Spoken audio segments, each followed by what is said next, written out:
Calling on Russia to withdraw its forces, though it's non-binding. Tomorrow marks 1 year since Russia's invasion, and White House spokeswoman Karine Jean-Pierre says the U.S. will announce new sanctions on Russia while monitoring China's potential plans to provide weapons to Russia. We haven't seen them provide the support, but again, we're going to continue monitoring this and speak out when needed. She also says there's no change in China policy, referring reporters to the Defense Department for questions about the U.S. sending more troops to Taiwan for a training program.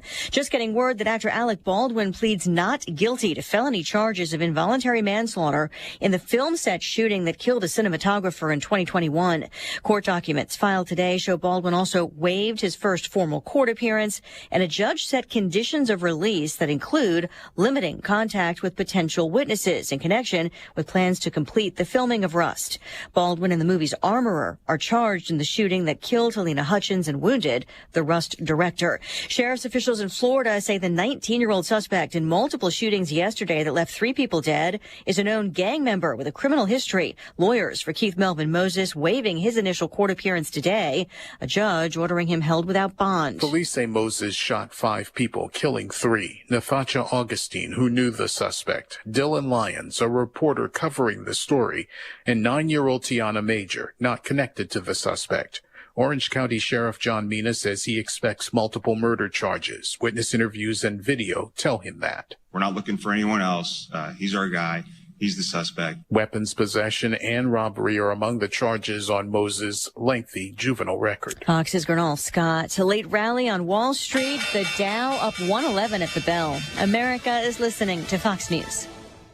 It's Jesse Kelly here. I can't afford to lose 30% of my 401k or IRA again, and I'm assuming you can't either. Call Oxford Gold. Securing your IRA or 401k with real gold and silver is a portfolio protection plan, and Oxford Gold has made it easy as 1, 2, 3. One app, one call, and you pick your precious metals. That's it. You now own precious metals. Call Oxford Gold today to learn more about the 1, 2, 3 protection plan. 833-404-GOLD. 833-404-GOLD.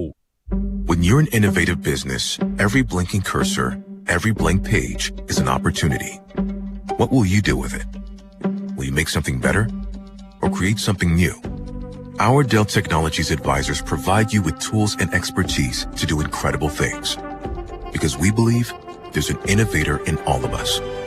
For advice on smart PCs powered by Intel vPro that's built for business, call a Dell Technologies advisor at 877-ASK-DELL. A winter storm dumping heavy snow in the upper Midwest has also knocked out power to more than 800,000 in Michigan alone. The Detroit Energy Company is saying that there are literally thousands of power lines that are down. The wires just split. They're trying to restore all those, but we go into a deep freeze tonight. Fox Weather's Robert Ray in Lansing, where it's been an ice storm. The storm system marching from Montana to Maine is also disrupting flights for a second day, bringing blizzard conditions and bitter cold to some areas. Polling places will be allowed at jails under a bill proposed in Nevada by State Senator Melanie Scheibel. Senate Bill 162 would require county clerks to work with sheriff's departments to set up polling places at city and county jails.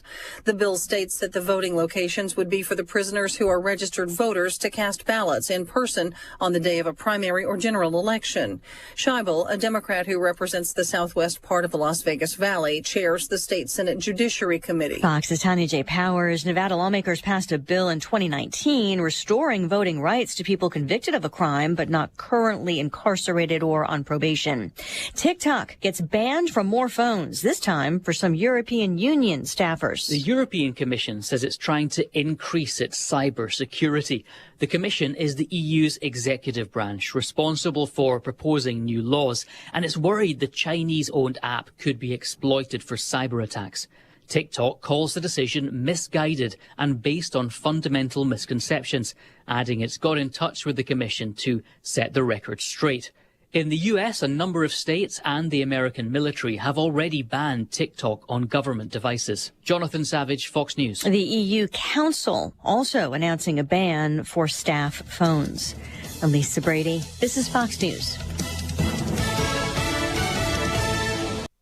Hello again, everyone. Let's check weather for Eastern Illinois, Champaign, Urbana, and Vicinity. Boy, quite a deluge. It came through the area multiple rounds, leaving anywhere between 1 and 3 inches of rain. Plenty of standing water in the backyard and the back 40. More to come, as they say, for next week in the rainfall department. A little bit of patchy fog and drizzle in areas north of Champaign early on this morning, otherwise turning partly sunny, windy and cooler. Temperatures already close to the day's high, falling through the 40s on a southwest west wind, 15 to 25 and gusty. Much colder tonight, stiff west-northwest breeze will bottom out at 18 to 22. Tomorrow becoming partly sunny, colder days worth of weather. High temperature with a north wind to about 36 with upper 20s tomorrow night. Weekend forecast, moderation to about 46 Saturday and 52 on Sunday with a threat for a shower late in the day on Sunday. Then Sunday night into Monday, and again for Tuesday night into Wednesday, more rain ahead. Highs up near 60 on Monday, cooling to the upper 40s Tuesday with readings in the upper 40s and lower 50s next Wednesday and Thursday. For Stevie J Broadcasting, I'm Meteorologist Greg Solgay. Ignition sequence start. 5, 4, 3, 2, 1. Liftoff. Check. I literally just create madness. Well, they're up. I'm going to go off here. They don't have a great quarterback. I got to take a break. I'm getting in trouble. To win the Big Ten, you first got to win the West. Bad Bunny. Have you heard his name in a while? No. Has it bothered you? No. Defensively, they got to come in with some confidence. Is that even analytics? I'm in a parking garage, kind of lost. Terrence Shannon, Matthew Meyer, R.J. Melendez, Coleman Hawkins. These trophy presentations aren't over! I didn't come here to go 5-7. I'm so proud of Illinois football right now. I'm so tired of Joel Embiid. We're not taking Patrick Corbin. I want to bet the Bears. Oh. You are Reba McEntire's niece. Roshan Russell. Coach Bielema. You no longer salute to yourself. What? We got all kinds of things for you here. There's a lot of glass. Oh. Guys, we have breaking news. Uh-oh. It's The Drive. Smack Dogs! Thunderstruck!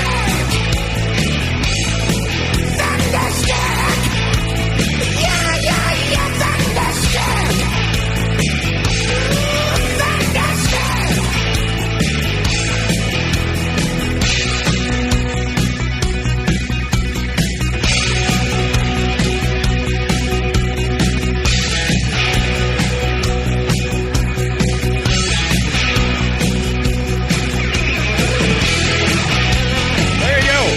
Good morning. It is The Drive with Tane Piper, Derek Piper, Lonte, Kyle Tosk. It's game day. Who's Northwestern? Just the second team in the Big Ten. As far as the they're standings second go. place? Yeah. Hottest team in the league. They've won 5 in a row. Most wins in a row currently in the Big Ten. I'm telling you, I'm using like the analogy. This is like Danny Hamlin coming in after 5 wins to Daytona. He's the hot one, and then all of a sudden, everything gets shuffled. The big one happens. And Northwestern ends up in 9th. Ebbs and flows. And yeah, there's a lot of compactness, if that's even a word. That's there. a good word. Sitting in the middle of the pack, which is essentially the second tier on down until like 10th place. Although there was a little bit of reorganizing last night.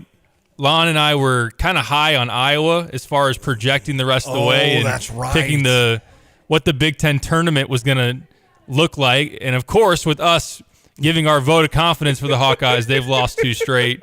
They got blown out in Evanston. Isn't that cool? And then they lost last night in Madison. See, that's a snippet of my gambling. Pretty much. I mean, that's a snippet of I am dead on the guy that does not know how to pick any kind of a winner. And all I've done is followed sports for 40 years of my life. I don't know what I do wrong. I guess I need to give up, and maybe stocks are more of my – no, it wouldn't be. My 401k then you're going to be would tanking be companies. Right now, we're just, making guys on the golf course hit shanks and teams go ice cold from 3, and then the rest would be putting people out of business. That's a good point. I would set off a firestorm of bad news around the country and the world, so I will stay away from the 401k and the stocks and all of that. Since we told Kyle that Iowa was going to go on this little run here, I think they've gone 6 for 52 from 3. Holy. They were 3 for 28 last night in Madison. They lost 64-52. If you're an Illini fan, that's good news on one front. Okay. Because now that win in the Kohl Center, which has been teetering back and forth, is it a quad 1 win? Is it a quad 2 win? Yep. With Wisconsin winning that game, it's once again a quad one win. So Illinois 4 quad ones, UCLA, Texas, beating Rutgers at home, and then winning at Wisconsin. So Illinois now on the 3 seed line. They're not. Of the NCAA tournament. It's another situation where they picked up an extra quad one based on the result last night, but they dropped a couple more spots in the net ranking. I was listening to our good friend. We got to have him on here soon, Brad Evans, who is one of the top bracketologists out there. Stud. And he even said, I don't really understand what the recipe is for the net, like what the formula that they're baking up there. But I guess if you want to look at it, maybe Iowa losing makes that loss in Iowa City doesn't look as good. I don't really understand. Let's get somebody on from the net. Can we call them up? Yeah. Is the guy's name Tom Net? Like he's kind of like the what's the other one that you follow heavily? Ken Pomeroy. Like, just some dude named Tom Nettenhausen, and so he just does the net, and it's like he just all of a sudden he's like, I'm just not happy with Illinois right now. I'm going to bump him a couple. Does he live in a quote unquote Hobbit-like house or cave that Aaron Rodgers came out of? That's the front page of ESPN.com right now, is inside the Hobbit-like structure that Aaron Rodgers hung out in for 4 days. It just feels like our world is so weird. But I'm guessing back when I was, back when Quiet Riot was burning down houses, probably. I'm guessing it was just as weird back when I was young, but man, it's weird. Can we do our projections again, since there's not that many games remaining, and see where Illinois would land? Kyle, do you even remember what website that was? I'm excited to hear Kyle's thoughts today on Illinois and Northwestern, by the way. He's been watching the Cats. It's funny you say that, because while you guys were talking about projecting Iowa so highly, I pulled up the website so I could do some playing around. Let's go! He's getting, dare I say, he's now better than Trevor. Shots fired. Those are some shots fired. I'm sorry, Trevor. I don't even agree with that. You're right. I'm totally, I don't even agree with that. I'm totally kidding. Trevor, you're really good, though, Kyle. So you keep it up. Maybe you can pass Trevor. I did see his spot, though, on Robbie Hummel, what you had sent me. That was funny. Did a video. That was funny. Where Jeff Goodman and Rob Doster, if you haven't checked it out, check out Field of 68 or Trevor's Twitter account. And he produced and put together the video of them searching for the Robbie Hummel statue at Purdue, which, of course, there is no Robbie Hummel statue, but it was pretty comical. Matt Painter had a great bit on there. He was hilarious. I loved that he played along with it. It was great. It was great. I loved how he was like, do you have any Robbie Hummel jerseys in the Purdue bookstore? And the girl, I mean, I know what Goodman was getting at, and that they wouldn't even know who that was. And the one girl nailed it. She goes, you mean like the signed jersey we have on the wall? I was like, whoa! She knows her stuff, man. That was awesome. For as much as mostly you, but we give Trevor some flack. We're really proud of what he's doing. So, my goodness. I'm extremely proud. Yeah. Very proud. Do you want to do the predictions now, or do you want to? I'm okay with that if Kyle's ready to roll. What did we had him as a 4, right? We had him in a double bye the first time we did this, and we have been god awful since. On like, are you talking about Iowa or talking about Illinois? No, Illinois, right? We had Illinois on a 4, the 4 line, I think, at the Big Ten tournament. So yeah, let's do it on the heels of Northwestern. Yeah. By the way, we're going to hear from Brad right today. We'll hear from Brad Underwood.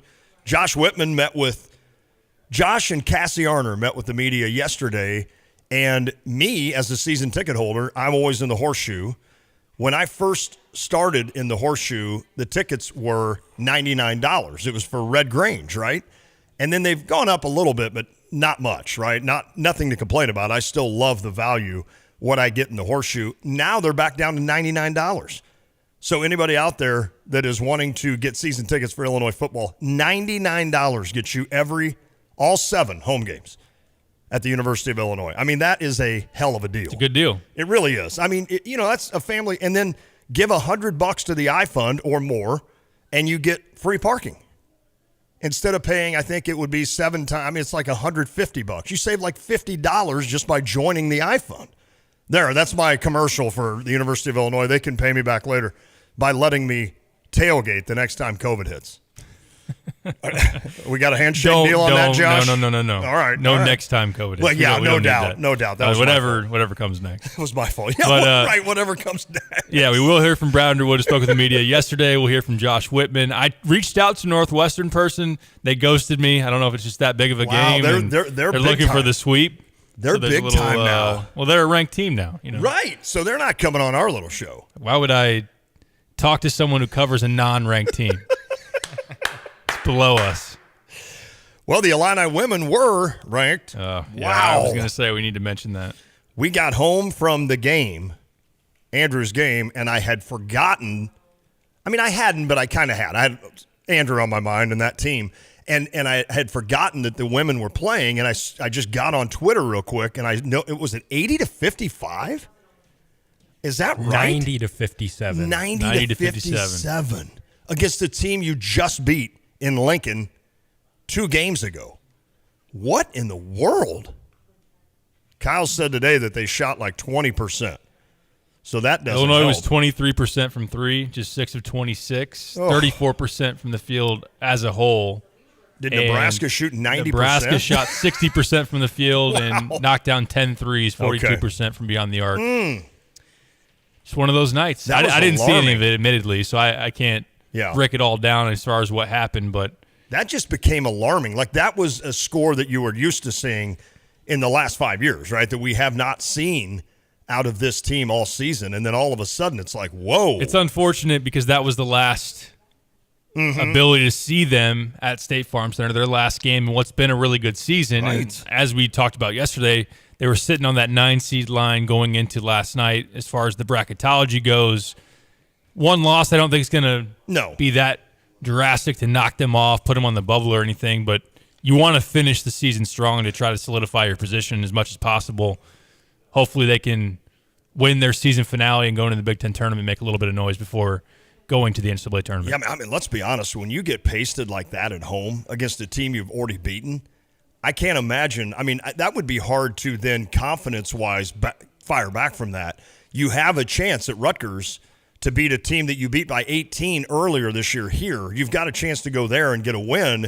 And I mean, dare I say, I almost think that might become a huge game for this Illini women's squad just to get their minds right going into the Big Ten tournament, which I forget where the women's tournament is this season. Minneapolis, that's right. So the men are in Chicago, the women are in Minneapolis. So you were at that Minneapolis. I was for the Big Ten Media Day. That's right. Yeah. Back in the fall. So the women's tournament will be in Minneapolis this year, and then next year the men's tournament will be in Minneapolis. Okay, got it. All right, interesting. So, well, listen, I mean, I'm not going to dog Shauna Green's squad because they've surpassed expectations by 1,000 times, but I think maybe the best way to brag on this team is to get a little upset and disappointed by a pasting they took at home, right? I mean, that shows you that we're vested in this team, and we want them to win, and it's not just another ho-hum, oh, how did the women do? Oh, of course. It's not like that anymore. We need to know if they won or not, and to see that score was kind of alarming, but I'm hoping it was just kind of an outlier. They'll get things back rolling against Rutgers. One encouraging trend for you. To date, and it's been almost the entire season, Shauna Green's team has not lost back-to-back games. Oh, wow. The entire year. The men had that rolling for a while, and then it They finally did happened. until the Indiana-Penn State. That's right. So, well, if that doesn't describe, I mean, we've been searching for consistency all year. So I guess the consistent part is they haven't lost back-to-back games, but that also means they haven't won many back-to-back games. No, I'm kidding. They have. Both programs have. Before we catch a break, and I do want to break down the matchup more for tonight's game, Illinois versus Northwestern, 8 p.m. tip on BTN. Kevin Kugler and Robbie Hummel on the call if you're watching from home. Let's run through our simulation real quick. So about a week and a half left in the regular season. You got Purdue still in first place, 13-4. Northwestern 11-5 in second place. Then you have Maryland and Indiana tied for third at 10-7. A little bit of a bunch up after that. Rutgers, Illinois, Michigan State, Michigan all are 9-7 in the league. Iowa, Wisconsin, Penn State, Nebraska, Ohio State, and Minnesota round out the bottom half of the league. So, Kyle, let's go through the remainder of the games, and Lon and I will decide who we are going to tank the last month. I say month and a half, but the last week and a half, who we want to take out. Let's do it. Well, why don't you start by trying to tank Northwestern? I'm good with that. Because they play Illinois tonight, I'm assuming. But that means I would have to say that Northwestern wins this game, and they are not going to win this game. They are not going to win this game tonight. Illinois favored by 6 points. I'll give the official score prediction later in the show, but I'm taking Illinois. Illinois. Okay, Ohio State hosts Penn State. They've lost like Ohio State's favored in this game. I know. Are they really? At 3-13 overall in the Big Ten. I like Penn State. I do too. I mean, I have not watched Ohio State this entire season. Are they that bad? Minus the one game they played Illinois. Are they just that bad? Is it just Sensible and nobody else? They've lost 8 in a row. Wow. They've just like given up completely. That's what you had said. That's amazing to be that bad for this team. That's amazing. I don't mind it. I don't mind if all 40 of their sports had a year like this. I'd be absolutely fine with that at the Ohio State University. Since the ball's taken a step back, and then for whatever reason, him and Sewing just don't seem to correlate in terms of both playing well. And they even moved like Sewing off the bench, then they benched Sensible and had him come off the bench. Okay. I wonder if there's something going on with those two. Interesting. Does Penn State have any chance still? They're 11. They're 16-11. So if they would win tonight, 17-11, and 8-9 in the Big Ten, and I don't have their peripherals or whatever. So they are at Ohio State, and they host Rutgers. They're at Northwestern, and they host Maryland. So they could win 3 of the 4. I mean, they could, right? I don't see them winning. They could. I don't see them winning at Northwestern. Maybe be a tough one. I think they're kind of on that first 4 out or maybe next 4 out line. Okay. Looks like Lenardi has them in that next 4 out. So kind of in that range of the 8 teams that are just on the wrong side of the bubble right now, but still time to work their way onto the right side. But close enough to know that tonight's game is an important win for them. Yes, okay. Absolutely. So I'm good with that. I'll take Penn State as well. Michigan at Rutgers. Yeah, I agree. Michigan State at Iowa this weekend. Let's keep the mojo rolling. Iowa. I agree. Have you seen Iowa's home road shooting splits this year? I haven't. Is it like Colorado Rockies? They lead the country. They lead the country in biggest disparity between points scored at home versus on the road. Really? Isn't that weird how the Rockies are always like an above 500 team at home, and then their overall record is like 60 and 100? What's weird is why was I never able to shoot anywhere? Like I never had one of those. Lawn was just bad. Like, I don't know. I can't think of one gym where I just lit it up. I was like, yep, I had a great one there. You subscribe to every rim is 10 feet high, and every whatever that line is. Isn't it like Hoosiers or something? He's trying to tell them that. Not like every court's the same. Right. Every game's the same. Not like I was playing in huge arenas in the little Ocala Valley by any means. But, I'll take Rutgers in that. Rutgers is not a member of this game that I just mentioned. Oh, that was Michigan State and at Iowa. Well, Michigan State got that big win at Indiana, right? Well, it was in East Lansing. Oh, it was in East Lansing. Iowa needs this more than Michigan State, don't they? Iowa's 17-11, Michigan State 17-10, Michigan State 9-7 in the Big Ten, Iowa 9-8. I'll take Iowa at home. When in doubt, go to the home team. Okay. Home teams, quick stat. Home teams this week in the Big Ten, 7-0. Oh, wow. Good stat. All right, I'll take Iowa then. Minnesota at Nebraska. Nebraska. Yeah. Indiana at Purdue. Purdue. Northwestern at Maryland. Maryland. I agree. Maryland's been really tough to beat in College Park. They don't really win at all away from home, but I think they've only lost once there all year, and that was to UCLA when they got beat by like 50. John Gross, number 2, is doing pretty well. He is. What's his name? Kevin Willard. He's doing, they were so impressive against Illinois, and then they just tanked for like 2 weeks, and I'm like, what happened to you? Like, you came out and were so good against Illinois. What happened? And then now they've all of a sudden caught traction again where they don't lose, especially at home. So, I'm with you on this. I'll take Maryland. Wisconsin at Michigan. Michigan. Illinois at Ohio State. Illinois. And Rutgers at Penn State. Rutgers at Penn State. We already have Rutgers winning, right? in this scenario. Not in this game, but we've already predicted them to win one You of had these them games. beating Michigan tonight.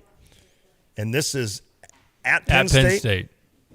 I'm How about you? going to still go with the idea of Penn State Okay. is battling for that NCAA tournament. That's where my mind was at. Okay. I like Penn State. That they only make it in when the Crispins are around. So they need to change that. They need to update stats. Iowa at Indiana. Indiana. Michigan State at Nebraska. Well, Nebraska's been kind of squirrely at home, haven't they? They have. If we give this one to Nebraska, they're going to almost finish 500 in the league on the year. Oh my! Don't they already have 7 wins? Or 7 and 10? They're 7 and 10. Yeah. Who is this? Who is it again? Michigan State. Michigan State. I'll take the Who are we talking about again? Yeah, I'll take the Spartan. MSU, sure. Penn State at Northwestern. Wouldn't it just be like Penn State to just go in there and just shoot lights out? Yes. Super sectionals are coming up. I do think Northwestern's going to, I don't know if I want to put that out there. I'll Double go- down on the whole, the Wildcats are going to fall off here a little bit. Northwestern? We got to go Northwestern. Okay. Maryland at Ohio State. I mean, this isn't just an automatic, right? Because I just don't know about Maryland, especially on the road, but you got to go them. Let's give Kyle one. I'll say Ohio State and make him break the tie. Oh. I'll go Ohio State as well because Okay. Maryland can't win. I'm fine on the with road. that. Like, I'm not, I wouldn't be that. You could sway me very easily. I don't feel that confident in it. I just don't know if Ohio State's going to lose out. I was gonna say- but I'll come they back might. to that one at the end and like flip flop. Oh, it, yeah. That's a see good how call. it changes. Good call. Michigan at Illinois. Illinois. Rutgers at Minnesota. Rutgers. And Purdue at Wisconsin. I'll go Purdue. Purdue. And then the final weekend of the season, Here we Ohio go. State at Michigan State. Michigan State. Michigan at Indiana. Indiana. IU. Nebraska at Iowa. Iowa. Wisconsin at Minnesota. Wisconsin. They hate each other. I could see Minnesota finally getting a second win, but I'll go Wisconsin. Maryland at Penn State. Tough. We had Penn State losing to Northwestern. At Northwestern, yeah. Penn State. I agree. I'll go Lions. Illinois at Purdue. Purdue. And Northwestern at Rutgers. Oh, man. I got to go Rutgers. Rutgers. That's it. Okay. Oh, here Survey we go. says Last time you guys had them at a 4, getting the double bye. This time, 5. Oh. So just missing the double bye. So what's the Wednesday? They would face the winner of Nebraska, Ohio State on Thursday. And then play. What's the rest of the field look like? Minnesota 14 against 11 Wisconsin. Wisconsin and 11. Wow. Wow. Nebraska, Ohio State's the 12-13. Then you have the 8-9 game is Maryland, Penn State. Okay. The 7-10 game is Iowa, Michigan. So you guys loved Iowa last time. Now you got them falling to 7. Yeah, that's on it. That's on them, not us. That's on them, right? Exactly. Michigan State is the 6, and then the double bye teams are Purdue finishes first, Rutgers second, Northwestern third, Indiana fourth. Oh, where are we at in the world of Northwestern getting a double bye in the Big Ten tournament? Now, if you flip that Ohio State-Maryland game. Illinois drops to the 7. Holy to take on smoke. Michigan. Wow. That's amazing, just one game. That is amazing. Illinois' got how many games remaining? They have 4 left. Northwestern at home, at Ohio State. Michigan at home. Michigan at and home. at Purdue. You got to win 3 of those, right?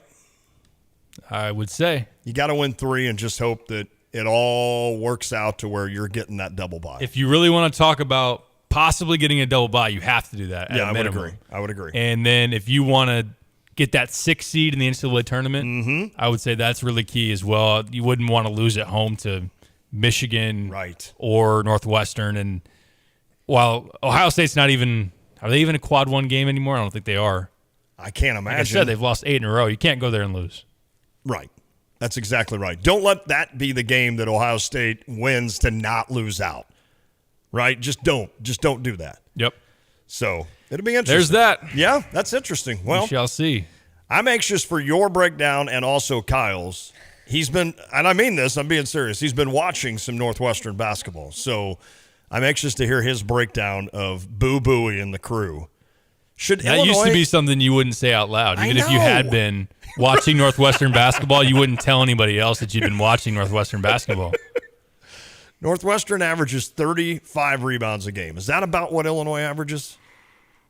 I don't know off the top of my head. Oh, look, I'm looking right now. But why does it just seem like you should be able to control them inside?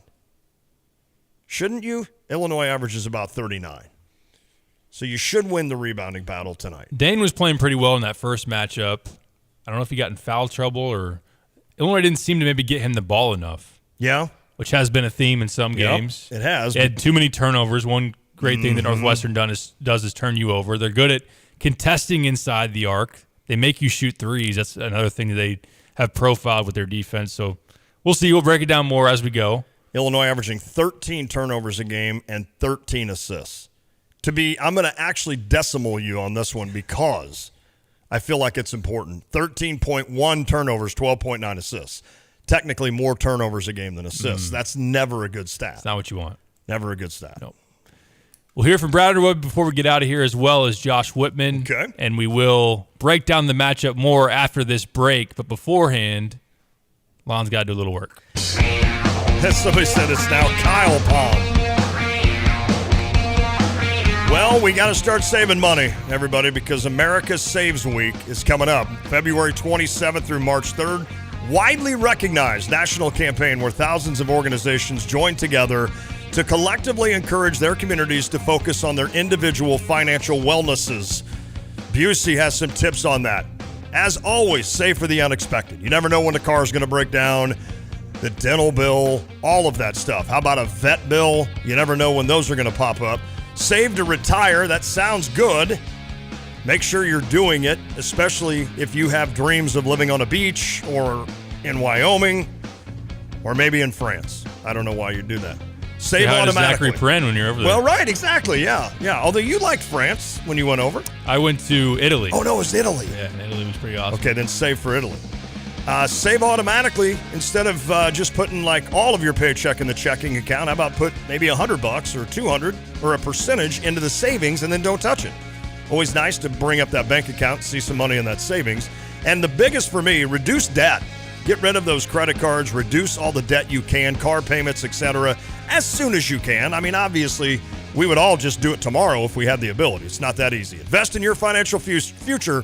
Visit Busey.com. Busey, member FDIC. I'm member. When we come back, we'll talk more Illinois Northwestern. Another dynamic that we haven't hit on, will Terrence Shannon go tonight?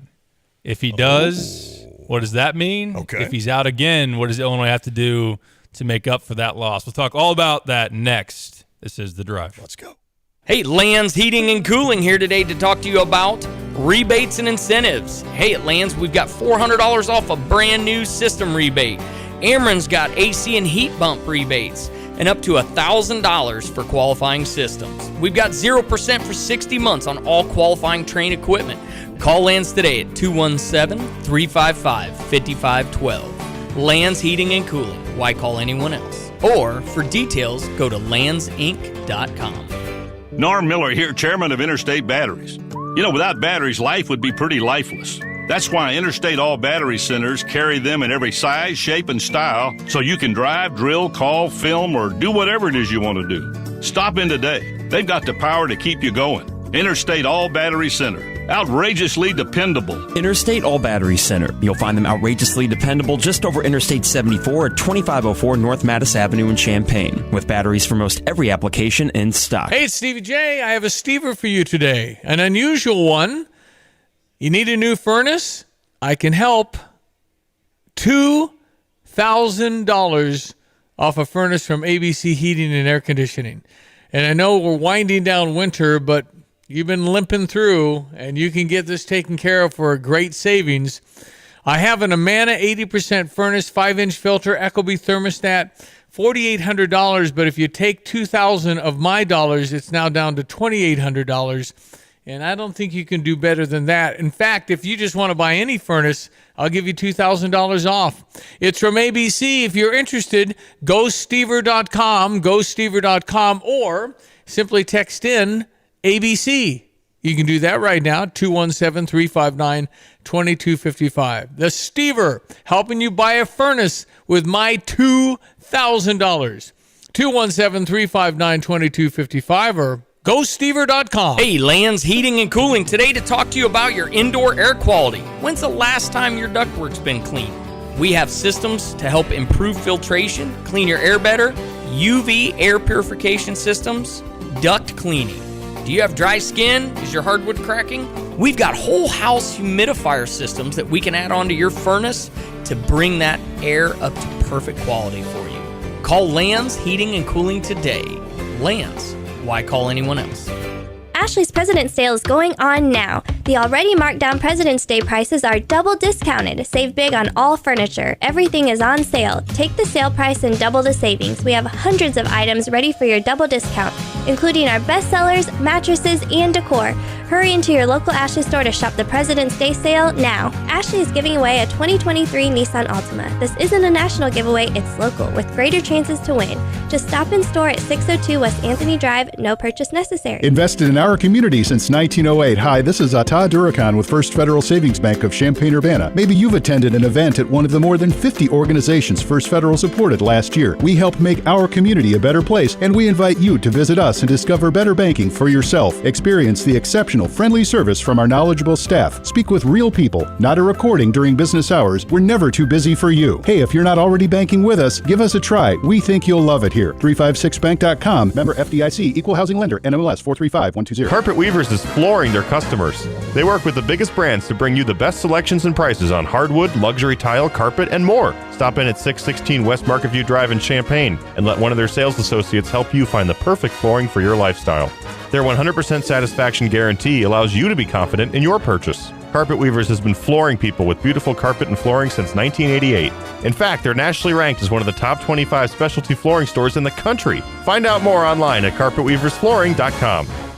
Ashley's President's Sale is going on now. The already marked down President's Day prices are double discounted. Save big on all furniture. Everything is on sale. Take the sale price and double the savings. We have hundreds of items ready for your double discount, including our bestsellers, mattresses, and decor. Hurry into your local Ashley store to shop the President's Day sale now. Ashley is giving away a 2023 Nissan Altima. This isn't a national giveaway, it's local, with greater chances to win. Just stop in store at 602 West Anthony Drive, no purchase necessary. Hey Illini fans, it's your girl Chineo Gumake. Catch Lante and Derek Piper weekdays from 4 to 6 right here on ESPN Radio 93.5.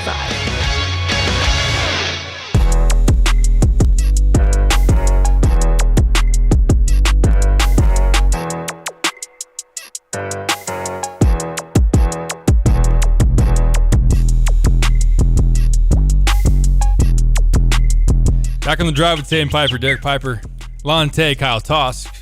Let's break down tonight's matchup. Okay. 8 p.m. I do like what Scott said. Northwestern, odd name. I've never really sat there and thought about it, but Northwestern. So we're going to found this college, or whatever you said. Like, we're going to develop, we are starting a new college, and we're going to call it Northwestern because it's north and west. That's interesting.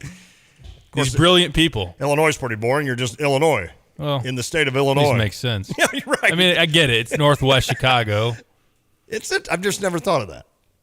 Tell me about this Northwestern team. Boo Boo is going to get his, right?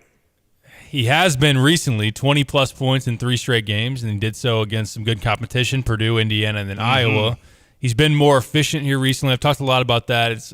He's been a guy that, against Illinois, and mentioned it yesterday, it makes sense that Trent Frazier gave a lot of guys a hard time on the perimeter, made it tough for them to get clean looks, and he seemed to struggle against the Illini for the most part. And even, as you mentioned as well, like, didn't have the best shooting game against the Illini in the first meeting. He was like 3 for 12 from the field or something like that, but he got to the free throw line a bunch. A lot. And that's something that he really does well. He's top 10 in the Big Ten in free throw rate, so gets there really frequently because he's a good downhill type of player. He's got burst. He's got the ability to draw contact. And I know that he put like 2 fouls on Sincere Harris, who was starting at the time. Oh, that's right. In like the first couple of minutes, and all of a sudden Sincere's on the bench. Yep. So probably see more of Jaden Epps tonight. Got to make sure that Jaden is able to stay in front, is able to try to keep him out of the lane as much as possible without fouling. I think just in general, Northwestern, for as good as their record is, for as well as they've played, still not that great of an offensive team. Right. Like Bowie has carried a large load for them. Chase Audige is someone that is a streaky scorer and can jump up and make threes. I know he made 4 of them against the Illini as well, but when you look at their shooting percentages, not all that great. Okay. They do rebound the ball pretty well on the offensive glass, but they really rely on getting to the line as a big part of their offense. So Illinois has to be able to clean up on some of those reach-in fouls, some of those cheapies that they've been able to unfortunately pick up here recently, like Ty Rodgers picking up 4 against Minnesota. And I think that coming off the Minnesota game, that was kind of the thing that was a little disconcerting, is that Illinois let Minnesota score a little too easily for stretches of that game. So you would hope that nothing comes easy tonight. Northwestern has to work for everything, and then, again, don't send Bowie and company to the foul line. Can I read you Boo Booey's career stats against Illinois real quick? Please do. Is this good or bad? Do we want to hear this? I'm sure it's going to be great. Oh, okay. He's played 6 career games against Illinois, averages 9 points a game. Wow. 25% from the floor, 5% from 3. Oh. Is he a senior? Yes, he is. Does he have another? Well, it doesn't matter. He's made 1 3 against Illinois in 6 games.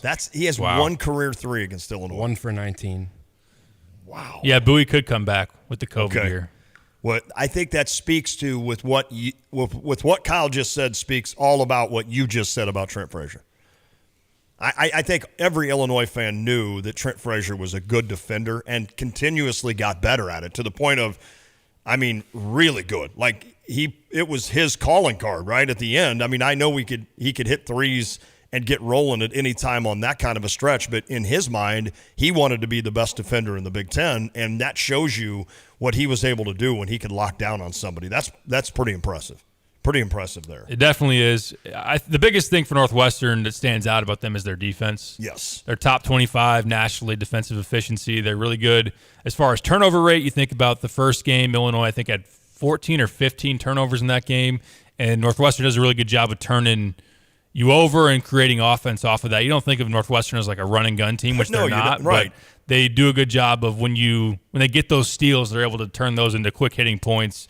So again, for an offense that can have a hard time scoring, when you play good defense, kind of get them in the half court, you got to make sure you're not turning it over, not only for your own offensive production, but for them to be able to get out and get some easy points too. So, and with Matthew Nicholson in the inside, he's a 7-footer. That's kind of a big difference for Northwestern this year versus years past. They have a legit rim protector, a guy that can block some shots, that can rebound it well. It's tough to score against them inside the arc, and they really – Brad mentioned this after the Minnesota game.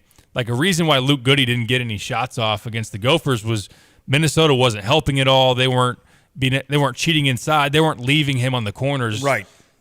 The game in Evanston, and Northwestern really does this in general, they want to pack the paint. They want to make driving lanes tough to come by. They want to prevent you from scoring close to the basket. They'll give you some open threes. Okay. So Illinois is going to have to make some of those. Of course, everybody out there is probably sitting there saying, please don't make us shoot threes. I don't want to see us chuck 25, 33s tonight. Illinois shot 28 in the first meeting, only made 8 of them.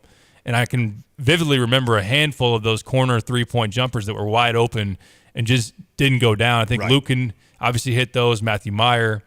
But that's kind of a big part of Northwestern's DNA defensively, is to make you take jump shots and make them, and we'll see if Illinois can do that. Maybe our buddy R.J. Melendez is feeling good enough now after his recent double-double to make a couple of those shots as well. It would be nice knowing that Matthew Meyer is kind of doing what he does.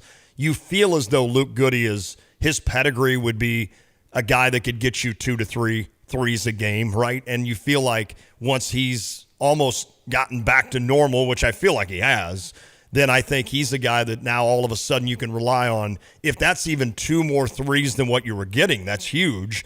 And again, as mentioned with Meyer, now with Terrence Shannon, who you mentioned about what will happen if he's back, and we'll get to that here in a second. Obviously, Terrence Shannon, when he's on, man, it is smooth, and it's fun to watch him splashing threes from deep. So maybe this Northwestern team, I'm guessing that Chris Collins and this crew is going to say, make them beat us early from three, and if they are, we will adjust. I don't mind that.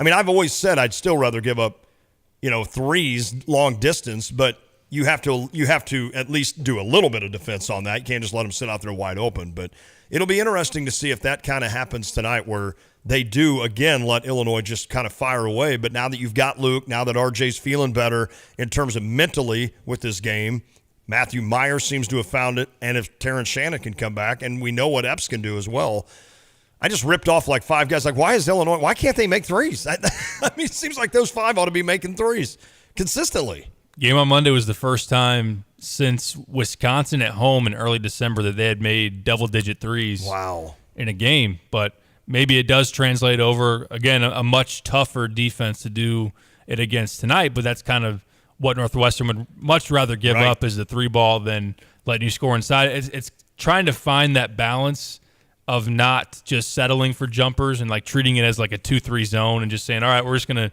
chuck away from three and completely abandon going downhill, completely abandon going inside to Dane. You got to be able to do some of that. And I think if you look at it on paper, especially if Shannon's out there, you would think that Illinois can athletically, I wouldn't say overwhelm, but out-athlete Northwestern to an extent. But Chase Audige is a good player, really good defender. I think if Shannon plays tonight, he'll see a good helping of Audige as he did in the first matchup. And Northwestern really contained him, turned him into a passer. He had 7 assists in that game. But as far as getting downhill, that was a challenge for Terrence in that matchup. Meyer can go to the rim. Epps obviously as well. Kyle, as our self-proclaimed Northwestern expert, I want to hear some analysis. What stands out to you about their defense? I've seen fan bases like Purdue and I think Indiana too complaining about how physical that defense is. Like they were saying that they almost like the Chris Kramer Purdue, where they foul you so much that the ref can't possibly call it every single time. Right. Are you seeing that, Kyle? I've seen some of it. Like they will really get into you, like Audige, their guards, they turn you over, and then kind of in the paint where they don't want to give up much. Is it just kind of they maul you and play with that controlled physicality, so to speak?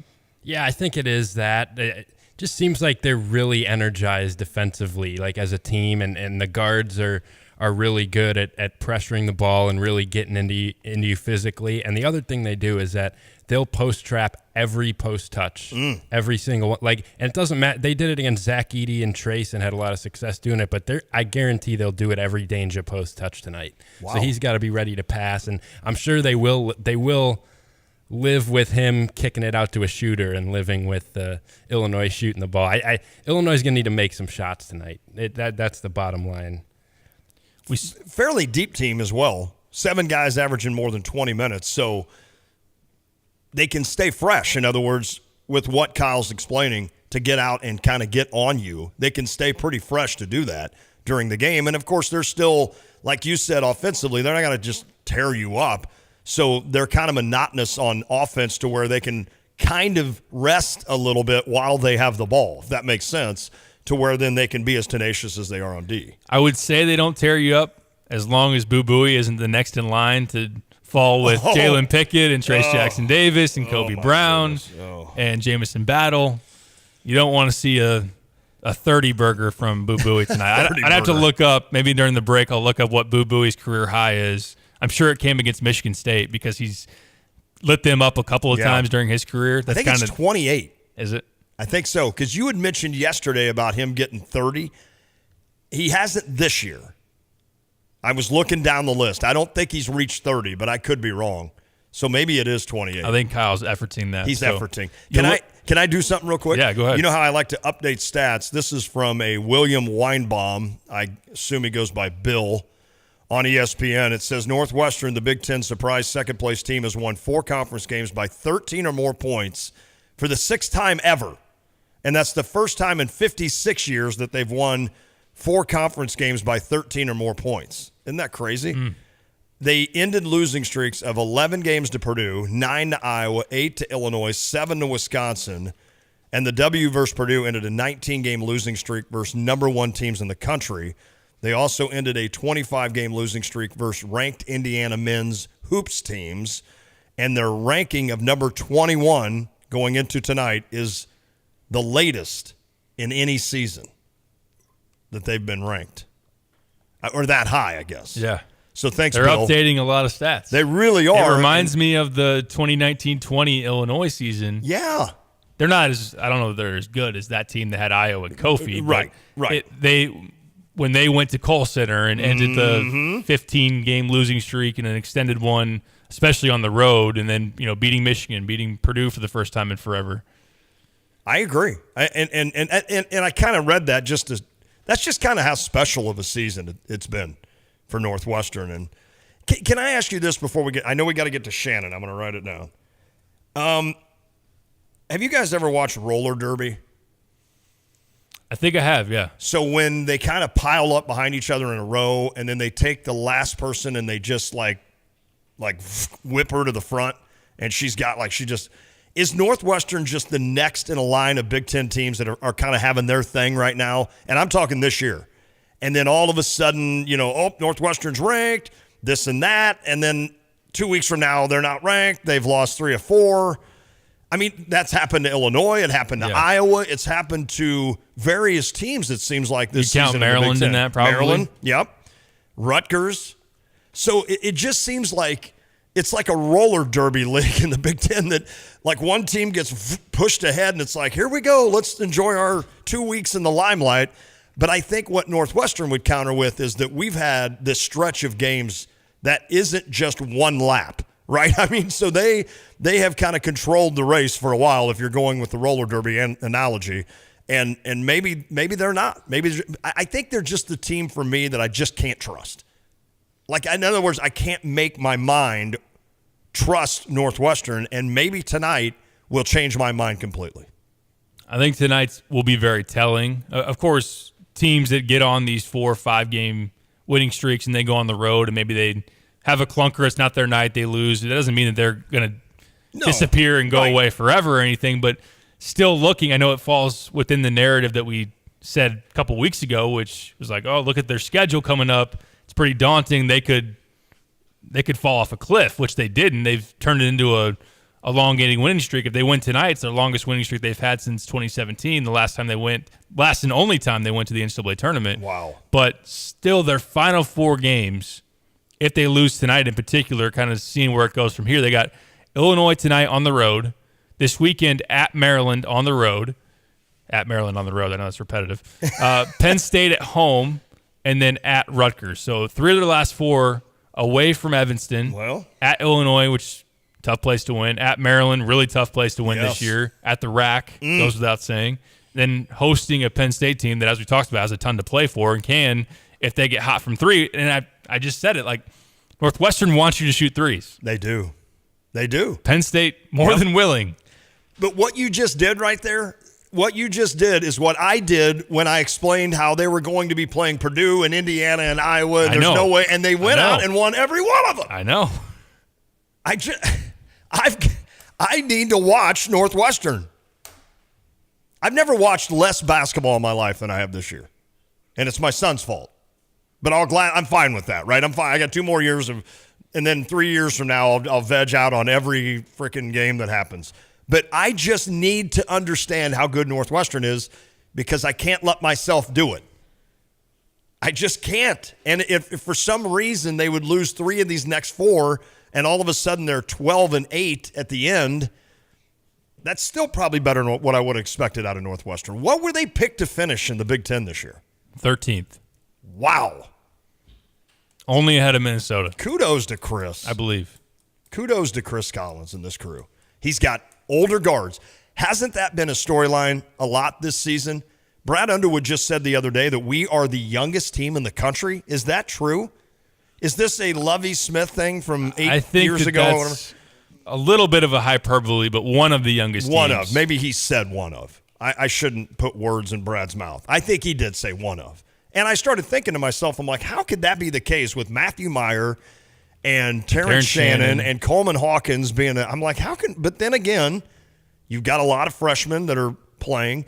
But the one thing that Illinois continues to run into this season, like Penn State, like this Northwestern squad, are guys that are heavy in experience, and especially at the guard. And when you've got a Boo Buie and a Chase Audige that have been around the block in this Big Ten, they're not going to get rattled by the Orange Crush and Kyle Tosk taking his shirt off tonight. You do keep your shirt on, I hope. I do. Have you ever been on TV? Because every time they show it and I slow it down when they're showing the Crush, I'm like, I'm going to see Kyle, but I never have seen you. I can tell when the camera's like coming by, but I mean I never go back and watch. I was going to say, do you hide or something? I have no idea because I don't like go back and look for myself on the game I was at. Kyle's texting his mom. He's like, I'm at the library. And then all of a sudden the game comes on and he's like, let's go. I'm in the front row, one of those people pumping up the camera. She's like, well, hold on a second. I think that was our son. No way. He was double fisting Bud Light. That couldn't be him. Right. He's a freshman. Get him off the radio show now. Get him off. All right. Before we catch a break, yeah, go. Let me throw this out to you guys. If Terrence Shannon Jr. does not play tonight, what does that mean? You want to know now or after the break? I want to know now. Oh, you know what? I liked how Illinois looked the other night, and I think they would still be okay. But I'm ready to get everybody back to full speed and catch a little bit of some momentum going into these tournaments. That's what I would like. If he didn't play tonight, I think Illinois would still be okay. I do. Kyle? I agree. I don't think his availability doesn't really change my outlook a ton. Not to say that he's not important, but I think Illinois has kind of gotten used to playing without him here a little bit. It's almost like that Io situation where they rattled off 3 in a row and they just kind of, they didn't really miss a beat there. I think they can still get it done without him. Is Meyer the alpha? Yes. I think he might even still be when Shannon's out there. I agree. Because as we talked about earlier in the week, Meyer's been your best player since the resumption of Big Ten play in January. I don't think there's any doubt. But without Shannon, he's got to once again put that much more on his plate tonight. That's true. This is not going to be Minnesota. This is a better defense than even Indiana. And we saw kind of how the offense dried up there in that second half of the Indiana game when Meyer cooled off. So that would really emphasize that it's not a one-off performance from R.J. Melendez. Mm-hmm. He'd have to stack another game and show up. And get a little more out of Luke. Get more out of Luke. Yep. And Jaden Epps Yep. would have to – because when Terrence isn't out there, there's more of Epps having the ball in his hands and having to go make a play. And him against a veteran guard, Bowie, he'd have to really answer the call. And play inside out tonight. Establish Dane early. At least try to establish Dane early and then work out. Like, don't come out hammering threes and then all of a sudden say, okay, we're not doing well on that. Let's start forcing the ball underneath. I want to see him play inside out, start with Dane, work out. That's what I'd like to see. We got about a minute and a half. Okay. You want Boo Buie's career high real quick? Yes. I looked it up. Oh, he did. 30 plus. points. December of 2020 in an upset of number 4 Michigan State. So good call on that. Wow. He loves nailed lighting it. up Michigan State. You nailed that, Pipes.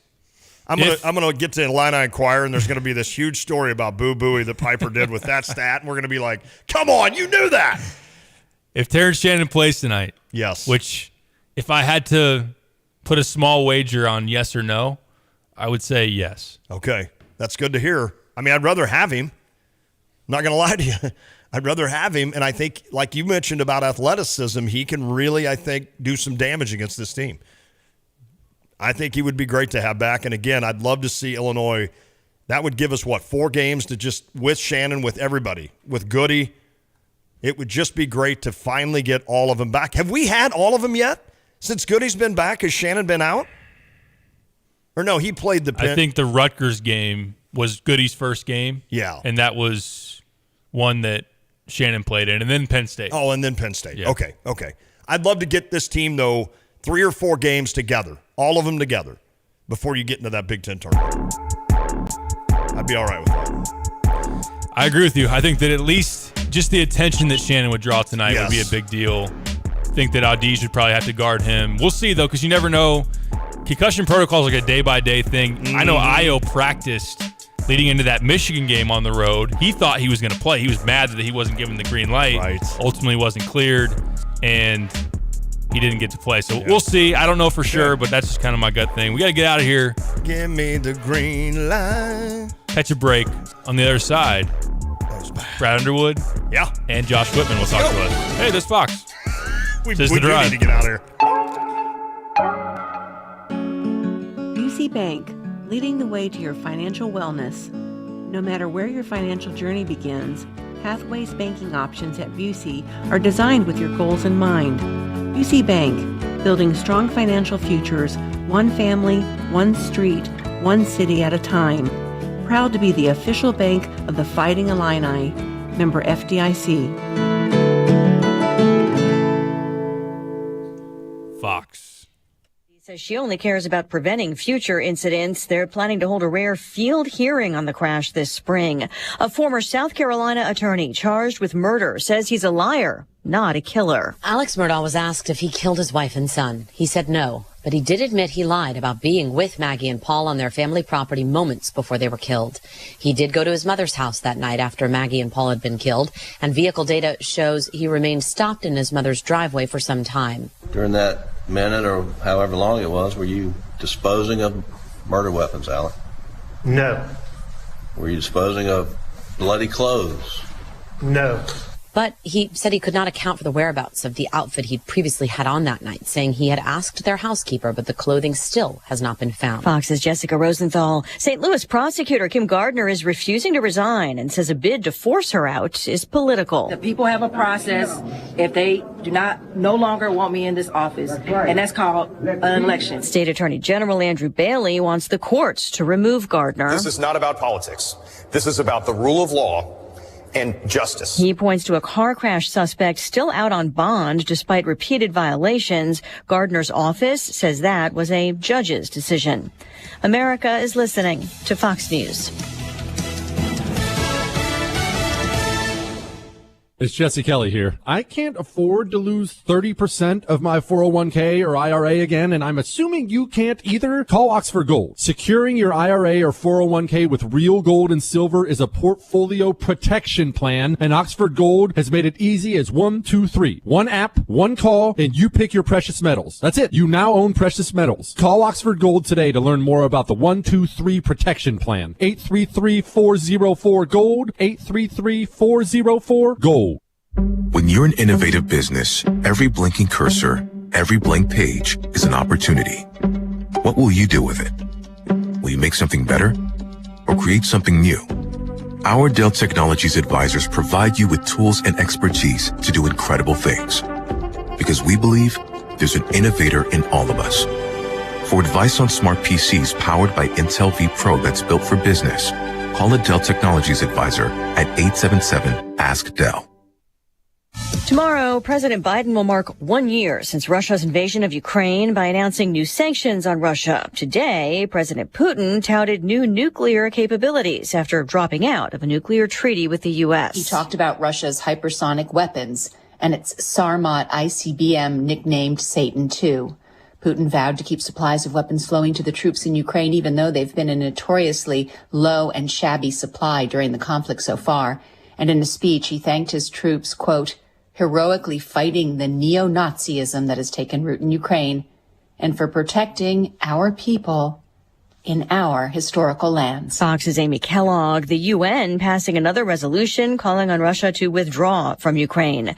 Relatives of people killed in 2 crashes of 737 MAX jets want a second chance at holding Boeing liable. They're asking a federal appeals court to reverse a Texas judge's decision that left a deferred prosecution deal in place. Boeing won immunity from criminal prosecution as part of a more than $2 billion Justice Department agreement over a conspiracy charge related to the plane's flight flawed design. A federal judge called the company's conduct criminal and egregious, but said he didn't have legal authority to grant the relatives' requests. Former movie producer Harvey Weinstein gets more prison time and will likely spend the rest of his life locked up. Weinstein, who turns 71 next month, has been sentenced to 16 years, nearly 2 months after his Los Angeles trial concluded, with a jury convicted him on 3 counts of rape. Weinstein is already serving a 23-year sentence in New York after being convicted of rape and sexual assault in that jurisdiction in 2020. Fox's Michelle Polino. Singer R. Kelly, already serving 30 years in a New York sex case, is now sentenced in Chicago to 20 for child pornography and enticement. It's just one additional year, though. 19 of those 20 years will be served simultaneously. I'm Lisa Brady, Fox News. Ignition sequence start. 5, 4, 3, 2, 1. Liftoff. Check. I literally just create madness. Well, they're up. I'm going to go off here. They don't have a great quarterback. I got to take a break. I'm getting in trouble. To win the Big Ten, you first got to win the West. Bad Bunny. Have you heard his name in a while? No. Has it bothered you? No. Defensively, they got to come in with some confidence. Is that even analytics? I'm in a parking garage, kind of lost. Terrence Shannon, Matthew Meyer, R.J. Melendez, Coleman Hawkins. These trophy presentations aren't over. I didn't come here to go 5-7. I'm so proud of Illinois football right now. I'm so tired of Joel Embiid. We're not taking Patrick Corbin. I want to bet the Bears. Oh. You are Reba McEntire's niece. Roshan Russell. Coach Bielema. You no longer. Yeah, salute to yourself. What? We got all kinds of things for you here. There's a lot of glass. Oh. Guys, we have breaking news. Uh-oh.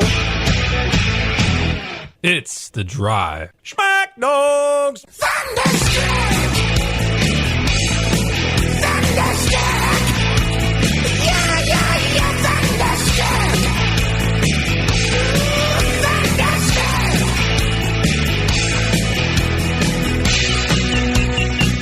This is The Drive with Dane Piper, Derek Piper, Lonte, Kyle Tosk. Going to go to the U of I Line League text line to answer some of your questions, and we're going to hear from Josh Whitman, who met with the media yesterday. I know some are weighing in. I believe Lindy asked if Dane Danger is technically a freshman. Right. I know that Brad calls him a freshman because he only played in, 4 games at Baylor? You would know better than I. It might have been 3 or 4 appearances. Okay. Only a handful of minutes last year, coming off of he had foot surgery his freshman year and redshirted. Was out of shape, wasn't really ready to play last year. So Brad views him and calls him like he's a freshman. I think eligibility-wise, he's technically a redshirt sophomore. Okay. We'll have 2 more years after this year. I don't think you factor in the COVID year because he redshirted the year that was 2020, 2021. So 2 more years after this year for Dane Danger. Makes sense. All right. Mark said he's watched Northwestern. They play very physical on defense. Epps could have issues getting inside the paint. So, yeah. I mean, listen, this is a team that is going to be physical. They're going to get to the line. And as we mentioned this week earlier, really the reason they beat you in Evanston is because they got to the line 40 times. And you got to the line 10. Like that can't happen again, obviously. So, and sometimes that speaks to a team like Illinois shooting more threes, not trying to get to the rim. You know, I always get a kick out of people are like, well, we have 8 fouls and they have 2. And I'm like, well, yeah, because we're passing the ball around the perimeter and shooting threes and not trying to draw fouls. It's not that the officials are sitting there saying, you know, I mean, they're simply not fouling because they don't have to. So I think, again, that's why I'd like to see Illinois start in and work out. Because that first game, that's, first of all, a discrepancy of 30 free throws is ridiculous. But it is, but Illinois' offense was such a mess. It was. They weren't really running anything that probably would have led to fouls. Many free throw attempts. Yeah, that's fair. So, yeah, whether that be a discrepancy that is ridiculous due to the officials or due to you, not you, Piper, but you, the team, right? So that is one of those where I just, again, establish Dane early. I want to see Northwestern, and Kyle said it, that they'll double down. But I just want to establish that early and see what happens. I'm anxious to see if that's what they'll do. I think that's important, and I think that with Epps, as far as if it's tough to get in the lane, that's where Shannon's return, if he does return, would be really, really big. And you got to also make some shots around him. You got to be able to kick to the corner, have Goody step up and make a few, RJ make a few. And offensively, too, when they pressure the ball like they do, they get in passing lanes really well. Illinois can't turn the ball over as much as they did that first time. And for the most part, they've improved over the season on their turnover numbers. There have been some games that have popped up. I know the Rutgers game at home, which Illinois ultimately won. I think they had 17 turnovers in that game. Wow. But looking back at Northwestern's recent wins, of their 5 in a row, the Wisconsin ones, Wisconsin barely turns the ball over. Right. And They don't do much. Usually don't even play enough possessions to turn it over 10 times. But that was the only game that Northwestern didn't turn over their opponent at least 10 times. And their win actually against Purdue, which has been a super efficient offense, they had 16 turnovers. I think Indiana had 13 or 14. It's so impressive. It's part of what they do. Audige is second in the league, I believe, to McConnell in steals. Okay. So he's someone that you got to be able to not let him get his hand on the ball, get going in transition. So in addition to just executing, making shots, not turning the ball over is really important tonight. And I remember the double down they did on Trace Jackson the whole game. They did a great job on that against Indiana. That was the key probably to them winning. We talked a little bit at the break. Obviously, Josh Whitman met yesterday. Josh and Cassie Arner met yesterday with the media. Half of it, probably the majority of it, was to kind of describe how this family first season ticket deal is out there, and they have brought season tickets down. So if you have ever wondered about buying season tickets for Illinois football, because we hope, have a program on the way up with Brett Bielema, a program that won 8 games last year, went to a great bowl game. You have a new quarterback coming in that's going to bring some intrigue. So with that occurring, they decided instead of raising ticket prices, they've actually lowered them with the idea that maybe people will either become first-time season ticket holders or buy more. Maybe you only buy 2. Maybe now you buy 4 because you can afford it. So that was a lot of the press conference, but also the media was able to meet with Josh and ask him other questions. One of them, what we just talked about, I looked at Kyle and I said after the women's game last night, if they would lose to Rutgers, do they all of a sudden, is it in peril of making the NCAA tournament? Because that is the first question that the media that we're going to hear, was asked to Josh Whitman about both teams making the tournament, and that occurred before last night, where the Illini women, of course, got smoked at home. So I don't know. I mean, I would say this. I'd go ahead and win that Rutgers game, and if you're Illinois, go ahead and win 3 of these next 4. If you're the men, and let's just make sure we're in, right? Let's don't make it one of those where you got to go to the tournament, Big Ten tournament, and try to win to get in. So, yeah, please do. That's Lante's prescription. That was it. It's that easy. I mean, it sounds easy coming out of my mouth. Yeah. I mean, it just sounds easy that should be able to what they do. But it would be cool to have both teams in the tournament. That'd be the first time in a long time. It would, and Josh Whitman was asked about that among a couple other questions that we will let you hear right now. Here's your Illini AD, Josh Whitman. What are your thoughts about the men's and women's teams getting to the NCAA tournament? I couldn't be more excited about that. We were talking the other day, just trying to prepare for the postseason and what that could look like, and you never want to put the cart before the horse. We've got some more work to do on both fronts. We need to go out and win some more games, both with the women's and the men's teams, but anticipating that we'll get those berths is certainly something that's exciting for us to think about, and it'll be a fun experience to be able to kind of go back and forth between the two teams and the different venues, and to know that we've got a horse in both races would be really exciting, not only internal to the athletic program, but I hope for our entire fan base. Josh, I know you don't have any breaking news for us on the Big Ten commissioner job, but what's kind of the profile that everyone is looking for in the new person, and then what are some of the challenges that they face when they come into the job? Yeah, I don't really want to speak a lot about that search. I have a lot of confidence in the presidents and chancellors of this league who will ultimately make that decision. I think the Big Ten has a very strong identity, and we've got tremendous tradition. There are things that have underpinned this conference for generations that I think and hope will continue to be foundational pillars of the Big Ten. But ultimately, we're going to find the right person to fit that position, and every person who is a stakeholder in this conference will be there to help support that person and encourage that transition and put them in the best position to be successful. But in terms of specific characteristics or other thoughts, not a lot more to share at this point.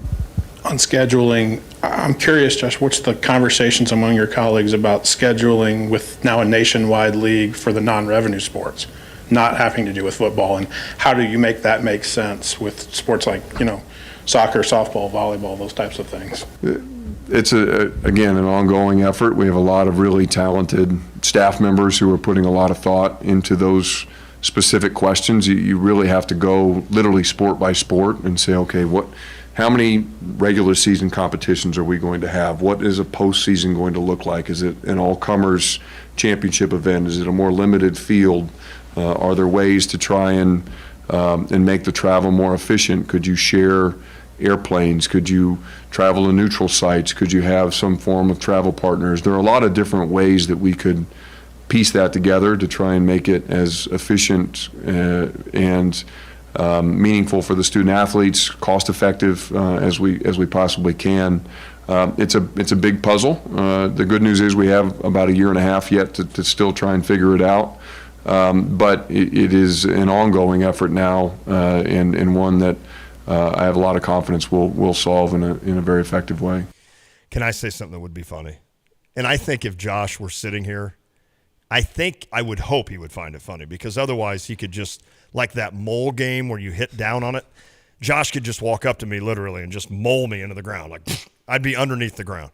But it's so funny, that very first, can you just play that again and just hear, like, Josh Whitman is the most measured. He's perfect for that job.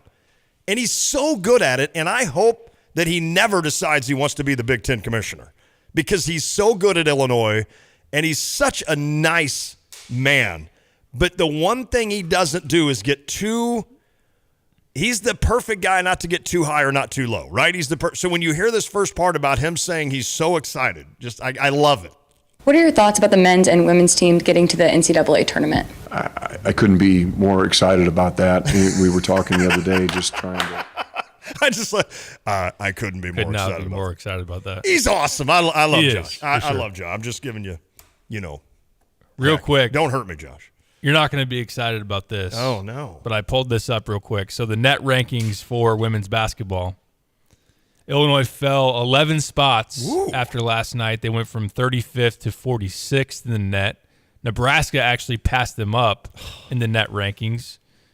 In comparison, I was looking at some of these other teams around them in the net rankings. Illinois is 2 spots above Arkansas. Now, again, I'm not complaining. I'm not saying that I am a women's basketball bracketologist by any means, but Arkansas is 48th in the net. Illinois is 46th. As you look on ESPN bracketology, Arkansas is the first team out of the field. Oh. So you're dangerously close. That right there tells me that maybe they're closer to the cut line than you want to be. Wow. That doesn't make me excited. It would just be too much of a cool story to have it in like that. And it's so easy. Again, now you have to understand that I grew up in the era of, you won 20 games, you're in the tournament. We had RPI, I guess, but it was mainly just, they won 20 games in the Big Ten. Put them in the tournament. I mean, that's got to be a very good basketball team. So I'm still a little bit of fighting that, I'm still the guy that wants the home run, RBI, and batting percentage. I don't care what his whip is or his FBIB or whatever these other things are. What did he hit? He hit 285. Oh, that's a pretty good year. But, I look at this Illinois team, this women's team, and if they have won 20 games for the first time in so long and then not make the tournament, they need to win this game at Rutgers. Man, I'm getting nervous. Yeah, I'm not trying to create a panic or anything but I'm just saying for reference, the Rutgers game might be pretty important. All of a sudden I look out and there's zombies walking in Philo. That would create a panic. You've been watching what's that show that's out now that's popular? The Walking Dead? No, but it's kind of like that, I believe. I shouldn't Well, they reference had shows that I don't watch. They had like 3 spinoffs from it. I don't know if they've started or not. Yeah, The Walking Dead was cool for a while. There's truly that one. I'm gonna say it. Like, if this doesn't prove like I'm insane, I don't know what does. But like, it's just an interesting thing to think. If that happened, what would I do? What would you do? Like, could you go hunt deer and rabbit and start your own fire and boil water? I mean, I know how to boil water, but I'd have to start the fire to get to the point where I'm boiling water, which scares me a little bit. So I don't know. Could I do that? I'd be afraid about my capabilities. Same here. Yeah. It's like Tom Hanks on Castaway, right? Like where he's like, what do I do here? The Last of Us is the show I was thinking of on HBO. Oh, yeah. Yeah, they're like in season 6 of that or something, aren't they? I've never watched that show. Never seen it. But yeah, you're scaring me right now. You're scaring me with Illinois. And the whole time, like, I didn't really think about it because the whole time, you've said, well, they're either an 8 or a 9. I'm not blaming you for this, by the way. It just would be so hard to imagine being an 8 or a 9, then all of a sudden you're not even a 16, in the tournament. But I know how that works. I mean, I get it. So I'm still hung up on the zombie thing. Yeah. I mean, now I'm scared about that. Now you're worried. Because I can show you, like, you're like, how'd you find this on FanDuel? I'm like, oh, you just click on here, and then you just, other bets type thing. And I can do all that, and then there's no games to be played in the zombie apocalypse, and I'm out there, can you make a fire? I haven't done that before without a fire starter or one of those long lighters. You need the long one because the little cigarette one is going to burn your hand off. Right, exactly. Yeah, Derek, I need you to gut this deer. No. Yeah, people like us would be the first ones out. We're done. We're done. I'd have to trap myself in like mire. And I could be the only one in there, and I could survive for a year on just the food and mire, right? Other than that, though, then I'm done. As soon as I have to go out because there's no more food there, then that's the end of the lot. But I'd be plump and happy, right? You would be. First person to hunker down at Meijer, yeah. Where would you start? What section? I'd just go right to the candy section and just be like, let's go. Give me some Tootsie Rolls. I don't know how much time I have left anyway. Right. Let's get this sugar high going. Where's the beer? No, there's the Bud Light. All right, give me some Tootsie Rolls and Bud Light. Let's get at it. And I don't think they have any, like, you can't make a frozen pizza there. That would be the one thing that I would just absolutely destroy me, is that I could no longer, because there's no power. Now, if you had a generator, obviously you'd be able to do that, but I probably wouldn't know how to start it. So I think all you do is just press a button probably to start a generator. But if I had no frozen pizzas the rest of my life, wow, that would be tough. If you had some charcoal, because see, I think yeah, you could. Grilling men like us, we could figure that out. Well, you'd be in there in the meat section. You'd have to eat all that first, right? Or it's going to go bad. So you'd have to eat just steak after steak after steak for the first 7 days. That's sad that we even think about like this. I don't know.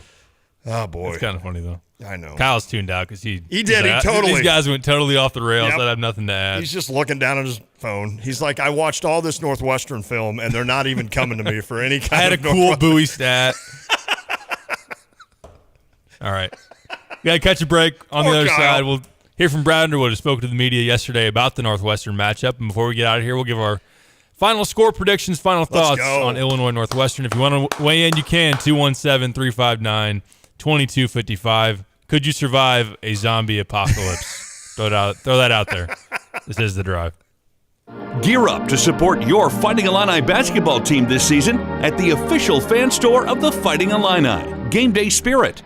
Shop their great selection of basketball t-shirts, sweatshirts, and NIL jerseys as you cheer on your Fighting Illini. Visit them at the corner of 6th and Green in Campustown, Neal and Kirby in Champaign, or online 24/7 at GameDaySpirit.com. Game Day Spirit, where Illini fans shop. Hi, this is Kirk Lehman with Aftershock Decals and Design, and right now we are looking for an honest, hardworking individual that wants a career with Aftershock Decals and Design.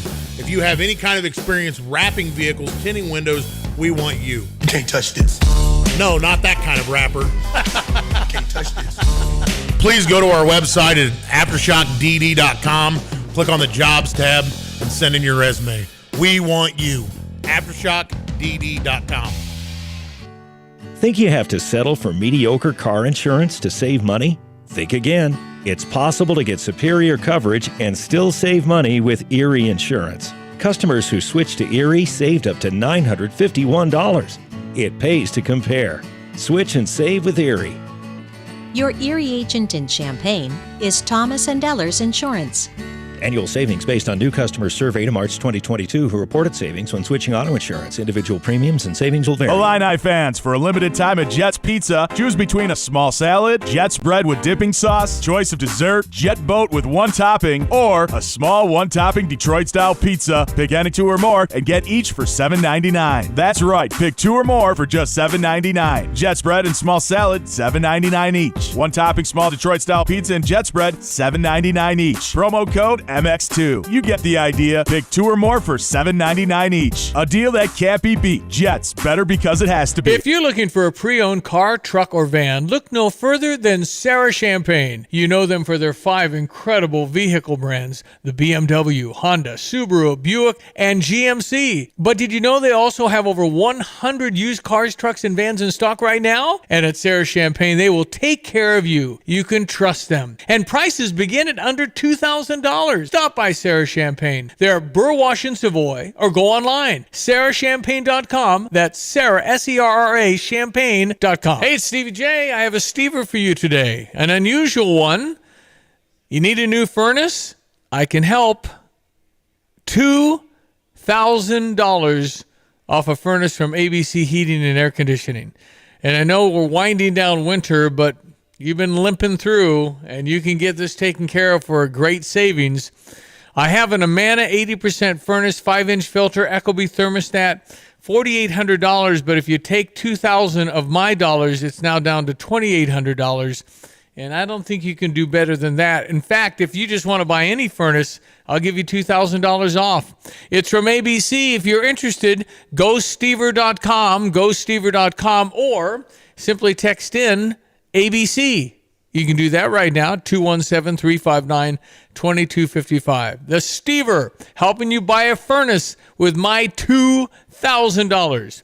217-359-2255 or GoStever.com. You have money laying all around your house. You just don't know it. And no, I don't mean selling your great-grandma's good china. I mean all the old metal items you don't want to use or get rid of. Don't pay someone to haul it away. Bring it into Max Twin City Recycling and get paid to have it taken off your hands. They love new customers and are more than willing to walk you through their process step by step. Come check them out at 2808 North Lincoln Avenue in Urbana. Starting it over is what we do at Max Twin City Recycling. Ashley's President's Sale is going on now. The already marked down President's Day prices are double discounted. Save big on all furniture. Everything is on sale. Take the sale price and double the savings. We have hundreds of items ready for your double discount, including our bestsellers, mattresses, and decor. Hurry into your local Ashley store to shop the President's Day sale now. Ashley is giving away a 2023 Nissan Altima. This isn't a national giveaway, it's local, with greater chances to win. Just stop in store at 602 West Anthony Drive, no purchase necessary. Hey Illini fans, it's your girl Chineo Gumike. Catch Lante and Derek Piper weekdays from 4 to 6 right here on ESPN Radio 93.5.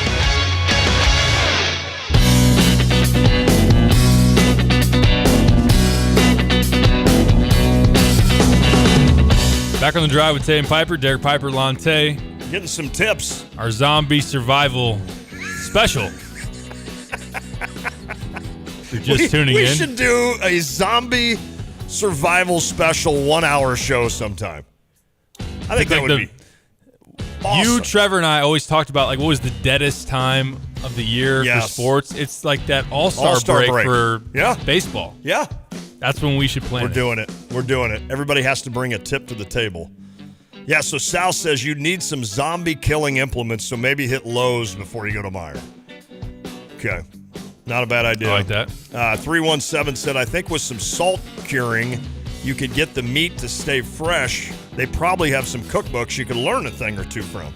Yeah, because you'd have all sorts of things to cook with, right? You'd be like, well, I could mix this with this, see what happens. Wouldn't it be funny? You're like a couple weeks in, and then you finally go down. You're like, you know what sounds good? A can of soup. And then you got someone sitting there that's just someone's been there eating soup and like canned vegetables and fruit for this whole time. Like, you can't eat the soup first, Tom. Put it down. That'll last forever. That and the Twinkies. Put them down, Tom. Come eat this ribeye I just made for you. Yeah, right. Where'd you? Oh, there's a back door. I didn't know about that. That's so funny. Built this elaborate cart wall at both entrances. I think this is maybe funnier for us than anybody. I think it probably. I don't think anybody out there right. is No one laughing, actually but thinks. I think it's funny. Yep. Did I ever tell you how I make? And then we got to get to Brad Underwood. So, like, when I bake pork chops, like I'll just put a couple pork chops in a pan with a little olive oil, and then I use some Lowry's. That's the best. Lowry's seasoning to me is the best. And then this happened one day because I was getting ready to sell my house, and I just was kind of using up stuff in the fridge. So I think I've said this before, but I put a little Lowry's, and then I put some Worcestershire sauce on there. And then I thought, well, it's falling off. So I took some Parmesan cheese out, just put a little bit on there so it had a landing spot for the Worcestershire. Then I used like Butch's pizza sauce. I just kind of sprinkled that on there with some Taco Bell mild sauce. And I just mixed them all together or whatever, and then rounded it out with a little bit of ranch dressing. And you bake that for like 25 minutes. It is heavenly. I kid you not. Really? It is heavenly. So you should try that sometime. Noted. With some French-style green beans. All right. Not in the pan, but yeah. On the side. Yeah, on the side. Right. That I'm telling you, that's a heavenly. Just sometime when you're making chicken or pork chops, just look in your fridge and just go crazy. Make your own menu. Let's see if Brad Underwood had any equally as intriguing, useful suggestions. Maybe how to beat the Wildcats tonight. Yeah, that would be nice. He did speak about. Start with that. I don't know if he gave the clues to that, but he spoke about the matchup going into tonight. Illinois against number 21 Northwestern. He met with the media yesterday at Ubben to discuss his thoughts. Here is Brad Underwood. There's some good things in the Minnesota game. Obviously, just with the way the schedule, way it fell through in the schedule with the quick turn, I thought we were extremely focused, very dialed in. I thought we had a great start to the game. Had a little bit of a lull, but felt comfortable throughout. I mean, just did a kind of a yeoman's job, worked him down, just kind of kept it where we needed to keep it. I thought we got some really good play. Obviously, RJ stood out with a double-double, and it was great for him to have one of those nights. Now it's it's another quick turn. We did very little yesterday. We got guys logging a good amount of minutes, coming off a back-to-back, so to speak, with Indiana and travel and then the Minnesota game. More of a mental day and shots and balls. Today will be a preparation day, but it's late February. I'm sure our players probably like that as much as anything. But get a Northwestern team that has had a phenomenal year. Chris has done a great job. They're led by their guards. The guards are going to shoot a ton of shots. They score 20% of their points at the free throw line. They get fouled a ton. I think 18 times a game they're at the line, and they've developed a very hardy bench where they're getting tremendous production from their bench. So it's like every game in this league, we're all bunched together. They're in there, and we're in there, and it's going to be a hard-fought game, and we'll have to play well. I know you want to cut down on fouls against them compared to last night, but it sounds like they do something to draw those fouls. I mean, they put two guards that are veterans and old and been through it, and they put them in a lot of actions. They're in a lot of ball screens. They're in a lot of zoom dribble handoffs. They're aggressive, and you've got to be able to guard them without fouling them. And we got overzealous in our full court stuff. We did a decent enough job field goal percentage wise, but Again, there's a different facet to the game with those guys, and that's the foul line. And we talked about it at length yesterday. We'll work on it at length today. We've got to try to keep them off the line. Is there any change in Terrence's status at all? No. Northwestern turns teams over quite a bit too. What's the key for you? Chase turns people over. Chase is elite defender. He's got great arms, great length. I think they're number one in our league in points off of turnovers. Got to limit those. They're a team that loads heavy to the paint. They're defensively very active. They play extremely well in rotation. You're going to get open shots against them if you move the ball, and you've got to make those. And they're going to fly at you, and because of that, they crawl up in you and pressure you a little bit. And Chase is, my opinion, having a defensive player of the year type year when it comes to steals. I guess other than Terrence, health-wise, are things getting better? We're not sick. Dane took a heck of a fall, and he's been getting treatment for that. But we'll at least we're not sick. So knock on wood. For RJ to have a game like that, especially if they're struggling versus Indiana, what does that mean for him, and how does that translate to the rest of the guys? It's all in the hug. It's really, we as coaches, myself, have never given up on RJ. We've always been in his corner. No one's wanted him to do well more than us. And sometimes when it comes from another player, that just sheer sign that it's it means the world. And he was great spirits the day after, even though he missed a shot. That's huge. And then he obviously finally makes 3, and 15,000 go nuts, and that's a pretty good feeling as well. With him and then Luke also being healthy, what does that, production coming back from the wing spot kind of add for you guys?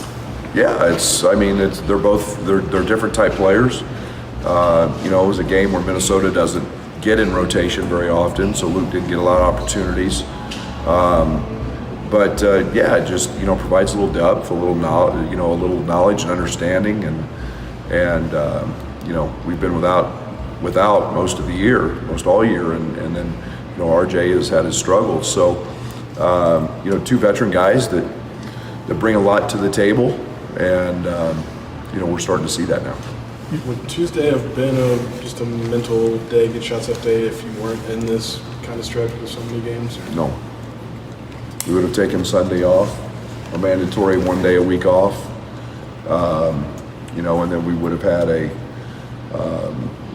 more of a us day, and obviously some prep, but it's mentally keeping them guys really fresh, and we got guys logging a good amount of minutes. Physically, we're in great shape from a physical conditioning standpoint. It's more the mental approach, and there was a very, very emotional game in Bloomington. Great environment. I'm excited the way we bounced back and played with enthusiasm and some energy in the Minnesota game, but it's more a mental day, and it definitely changes our schedule. We had to get permission from the league and NCAA to not have a day off this week because of the reschedule. So it causes a whole set of circumstances beyond that. You talked about wanting Jaden to take the parking brake off. What other points of progression do you want to see from him down the stretch for each postseason? What he did to start the first part of the second half: shoot open shots, feel like he's playing the game, not trying to manage the game, play the game, and that's challenging for a freshman. He's doing a great job. He's an electric scorer. We need that. He's been struggling a little bit from 3, but he's outstanding 3-point shooter, and to see that go down was really encouraging, and hopefully that'll get him. Okay, you got to guard me at the 3. I can also get to the rim and get to the paint, which he does at an elite level. Hopefully he continues to grow that in his mind. Have you and your staff started to monitor Matt in terms of minutes, just so that he has gas in the tank at the end after maybe that last media timeout? No. He's 22. Okay. I worry about I do worry about, guys that in quick turns. Right. Maybe that aspect of it. But, when the game's on the line and the adrenaline gets going and all of that, we're conscious of what he's playing. Fletch does a great job. They've got monitors on, so we know how much they're running every game. The second group yesterday did a lot of running where they didn't. We monitor it that way. But, is that something to be? No. If he's worried about that, he's got no chance at the next level where they play 82 of them. It's been a month and a half since you played these guys in Evanston. What's different about your team now?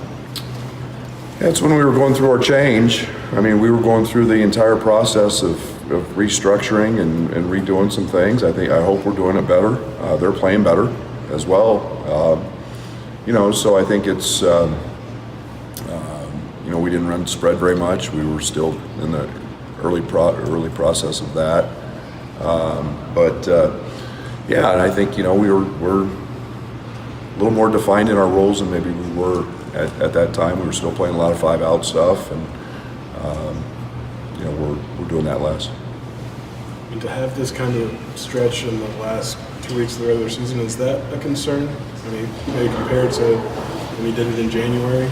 One thing I've learned to not stress about and worry about is what I can't control, and I can't control any of that. And all I can try to do is manage that. Am I concerned? No. Guys, to be very honest, would rather play than practice. Are there certain areas that we need to work on in practice? Yes, I missed the opportunity to maybe not work on us as much, trying to find time to do that. But I'm not going to worry about something that I have zero control over. I'll just try to help manage it a little bit. But we're gonna roll out and play, and that's what these guys love to do. Your anti-aging skincare routine shouldn't stop at the neck. Get the rest of your body in on the action with Merle Norman's new Anti-Aging Complex Body Lotion. This rejuvenating moisturizer delivers long-lasting hydration that softens and smooths for the visibly younger-looking skin beneath your chin. Book your appointment now where beautiful changes happen every day. Experience our most luxurious, advanced, age-defying moisturizer today at Merle Norman, 706 West Market View Drive, over by Subway. Carl works every day to improve the health of community members across the region, and it would not be possible without team members like Dwayne Linton, a nationally certified nurse in the emergency department at Carl Foundation Hospital. I work with a team of people who really care about what they do and are very flexible and adaptive in rapidly changing critical situations, and I would trust any of them at any time. If you're looking for an opportunity to serve your community like Dwayne in a supportive environment, visit carl.org/careers. A tradition of excellence over 150 years in the making. At Busey Bank, we're committed to building relationships that span generations. Wherever your journey in life leads you, we are with you along the way, creating a legacy for you and your family. Busey Bank, building business, growing wealth since 1868, proud to be the official bank of the Fighting Illini. Member FDIC. If you're in the market for a new car battery, you could go to one of those big box stores, except there's no guarantee you'll be served by an actual car expert. Clean up in aisle 3. You could pick a battery off the shelf, except it might be close to expiring. Or you could just come into Interstate. Don't make a big box store blunder. With competitive prices and a more personal, reliable approach, Interstate Batteries is the clear-cut choice if you want to guarantee yourself a new and trustworthy car battery. They're open and ready to serve you at 2504 North Mattis Avenue in Champaign. Are you looking for a better job in a dynamic family-owned company? Altamont Company is hiring, searching for a few great people to join operations in Thomasboro or Rantoul. Altamont offers you a full-time position, not part-time, with available shifts Monday through Friday, 7 a.m. to 3:30 p.m., and Monday through Thursdays, 8 p.m. to 6:30 a.m., offering benefits including health and dental and simple IRA retirement plans. Available jobs at Altamont Company include hand sanders and wood prep, No experience is necessary. Altamont trains on site. Apply online at altamontco.com. Resumes welcome at hr.altamont@gmail.com. On-site applications available. 901 North Church in Thomasboro. Altamont Company, an equal opportunity employer. Gear up to support your Fighting Illini basketball team this season at the official fan store of the Fighting Illini, Game Day Spirit. Shop their great selection of basketball t-shirts, sweatshirts, and NIL jerseys as you cheer on your Fighting Illini.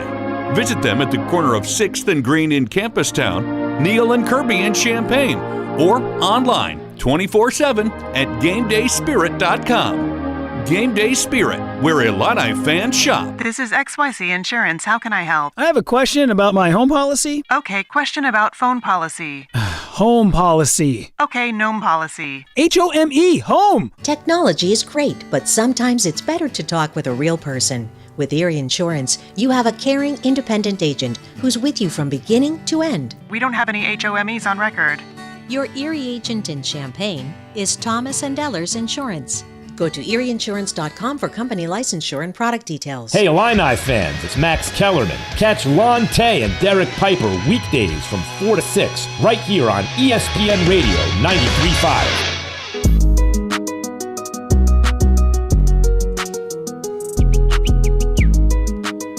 Back on the drive with Tay and Piper, Derek Piper, Lon Tay, Kyle Tosk. Kyle will now give us 14 straight minutes of Northwestern analytics, points per possession, effective field goal percentage, anything and everything you want to know about the Cats. What do you know about Matthew Nicholson, that KG 7-footer for the Cats? When you look at him, it looks like Dane Danger should have about 30 and 20 on him, but I don't Good think offensive that's gonna happen. rebounder, can block some shots. Yeah. I mean, he just kind of is there, right? And that's what they need him to be. With as aggressive as they are on the perimeter, they just need him to be there. So, but again, people are tired of hearing me say it. Go inside out tonight. Start with Dane. I want to see it. Establish him. Have they played well out of like the post double? I know that there's only a select amount of teams that are going to double Dane Danger. Not a knock on him, but there's a lot of good bigs around the league. You'd think you could play one-on-one, but I think Nebraska's one of them. Penn State is a team that doubles as well. That's a great question because I'm in my mind now. Now, again, I have to plead the fifth that I haven't seen as many Illinois games this year because I've been chasing Andrew around. But it is interesting that you say that because Dane, obviously Kofi was doubled nonstop, right? Or they tried at least. Dane, I don't know that they do that much. And it's not, I don't think it's that they don't respect him. It's just they feel like one guy can kind of do the job on him.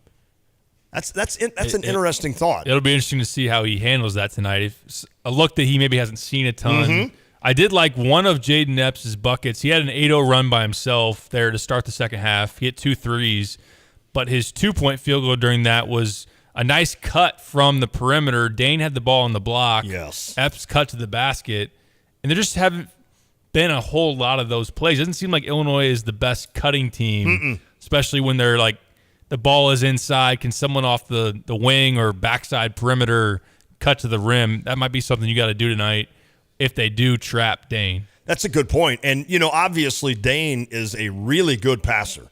That is something before we had even set eyes on him. Brad Underwood, of course, Brad, of course, will tell you that he's the next coming of Wayne Tisdale. Do you guys know who that is? Mike Tisdale's uncle? No, not related. I'll put it that way. Can you, Kyle, effort some Wayne Tisdale from Oklahoma stats? He was a stud. But Kofi wasn't a passer. We knew that, right? We understood that. Right. Dane has that ability. So maybe that's why some teams haven't done that. In the idea that they understand that he can find the open man. He's pretty stinking slick with the ball.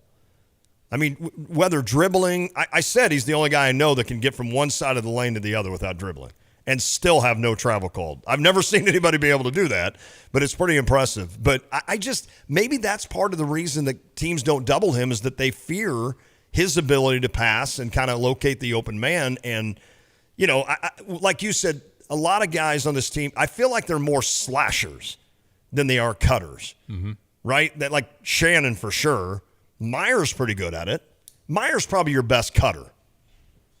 I agree with that. I feel like I see him cutting to the basket more than anybody else on this team. But I could be wrong. I may have literally just seen him do it one time, and in my mind, I'm like, yep, he's the best cutter on this team. But I feel like Meyer would be that guy. I think you're right. I think that RJ can do it more.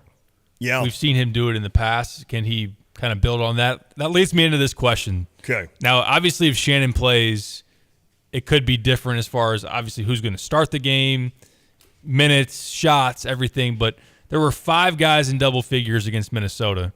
Be hard to replicate that against the type of defense you're going to see tonight, but leads me into my question. So Coleman Hawkins, 16 points, Meyer, 22, RJ, 10 and 11 rebounds, Epps, 17, Dane, 12. Who do you think has the hardest time of replicating a big game tonight? Who would you be most skeptical of? Do you think RJ can build on what he did? I know we were talking during a break with Kyle about it is kind of that conflict of, was it a one-off because it's Minnesota, or is RJ really building something? Coleman, we know it can be hard to predict what Coleman Hawkins is going to do offensively from one night to the next. You could say, you know, Jaden Epps, with the way that Northwestern is built to protect the paint, could be tough for him. Who would you say is the hardest one to say that they will bounce back or not bounce back, but build on what they did against Minnesota? The easiest and most logical answer to that is RJ, because I haven't seen it. I have not seen it out of him. Now, I would love to see it out of him. I think you said it right there with Jaden Epps. I think this could be a tricky one for Jaden Epps, because you have senior guards in Boo Buie and Chase Audige that can really clamp down, and I feel like Jaden Epps could find the going getting a little rough tonight with him trying to get that. So I'd probably say Epps. How about you, Kyle? I would say RJ, because I want to see him make more shots. Like, he made the 1-3 at the end of the shot clock. Right. He had some open dunks, which, hey, that maybe just gets him going and he starts playing well. But I want to see him start hitting some threes. I think he's going to get some shots tonight. Okay. But I got to see that to believe it. By the way, Wayman Tisdale, not Wayne. Oh, I said Wayne. My fault. Wayman Tisdale. Averaged 26 points and 10 rebounds for his career, 3 years at Oklahoma. How about that? 26 and 10 is an average. Jeez. I did say Wayne Tisdale. What is that all about? Even I'm getting older now. The text line was blowing you up about that. Oh, was it? I'm sorry, everybody. My fault. Wayman Tisdale. He was a lefty. He was so good. I'll side with Kyle and say RJ. Yeah. I'm just really curious as far as picking a different name, Coleman Hawkins. This is one of those where you're playing a top team in the Big Ten. We'll take a Coleman game tonight. You could use it. The way that he shot the 3 against Minnesota was encouraging. I like some of his 10-foot and in, right hooks that he's showing.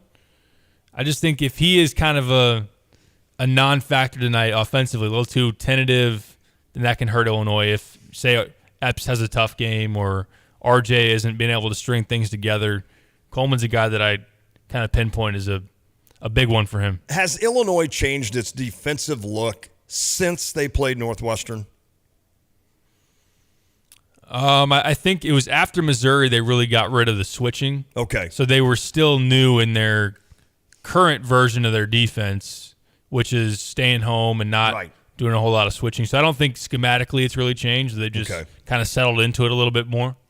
It'll be interesting because, again, Northwestern didn't shoot the ball that well. Audige hit some tough shots in that game, if I recall. But, again, they got to the line. Yep. And that's something that you cannot allow Northwestern to do tonight. And I can't see 40-10 again. I can't see 40 free throws for Northwestern, 10 for Illinois. I just can't see that. And that's where if Shannon plays, I think that helps because he's the guy that can get to the line and make things happen. Because really, Meyer can get to the line, obviously, and he's been doing that better with these threes that somehow he gets fouled on every game. But other than that, there's not a lot of other guys on this team that really draw many fouls. Dane, obviously, on occasion underneath. But Shannon would be the guy that would be able to get you to the line, and Melendez, but he just hasn't shown it enough. I know. I wonder how effective Terrence would be tonight if he does play. I don't know why he couldn't be. I mean, if he's playing, he's got to be right, correct? Yeah. So why not just go out and get you 18? You make it sound easy. You're right. I mean, not everybody has that ability, but he does. He does. So you were gone one time, and I think it may have been Bill from Troy. Had sent in a text about RJ, and he feels like, or were you here that day, he feels like the Illini coaches have used him wrong this season in terms of with Luke Goody out.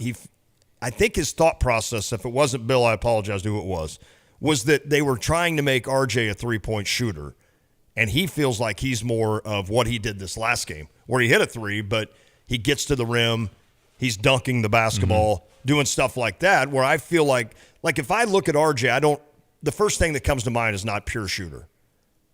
And it could be just that I'm reacting to how it's been this season, but I feel like more of athletic guy like Shannon that can get in the lane, can draw fouls, can get to the rim. So I don't know. What do you think? Do you think Illinois started the season maybe misusing RJ Melendez, and it's kind of led to what has happened this year? I think there's a little bit of fairness when you talk about putting him in the corner. He was kind of stepping into like a Jacob Grandison, Luke Goody type of role. Yeah. We saw how many corner threes Jacob Grandison got, even DeMonte Williams. And RJ has been profiled and hyped up, and he even said, I was recruited here to come and be a shooter. So that's something that he's had as a strength. Again, last year he only took like 16 threes. He made 9 of them. On paper, he shot 60% from three. He's a dead eye, one of the best shooters out there. It might have been a little too hasty, and now that we've seen it play out, it probably was. But I think that when you look at his athletic profile, him getting downhill is something I really want to see him. I don't know that he has the dynamic like ball handling to be able to break somebody down and do what Meyer does sometimes, or Shannon. I don't know if I want to see RJ in a bunch of ball screens. Yeah. But if he were to, I think the spread, having him as a cutter, he could be used a little bit more, to throw an occasional lob to, although we don't have a ton of time to break this down. It's weird how bad of a lob they're not team very good. This is for as much athleticism as they have. It's almost, if you rivaled like the lob conversion rate this year versus Underwood's first year 1 or year 2, and they were throwing them to Aaron Jordan and Kipper Nichols. It might be similar, but on that note, I think also. Wait, Kipper Nichols had a lob dunk? I'm saying they threw him to him. Oh, okay. Lobs were thrown to Aaron Jordan and Kipper. I don't know that. I don't think they were really they were really converted. Sorry, Kip. The way that Illinois plays too, they've gotten. They haven't played as fast as they were trying to earlier in the year. I think RJ's a transition guy. You alluded to that yesterday. I think they need to try to get going in transition more, with Epps pushing the ball, with Shannon going, with Meyer going, RJ the same thing. And that was really one of the dunks that Luke had, kind of that pitch ahead pass on one of them, and he was able to slash, get him running the floor. One thing that the staff has talked about is they need RJ's motor to run high all the time, and sometimes that hasn't happened. I agree. Hopefully that is something he can build on coming off of Minnesota, because he was just a monster on the glass and then was able to show his high-flying ability at the rim. We got to make predictions, don't we? We're running out of time. Running out of time. Cliff is throwing out Matt Doherty's name to me.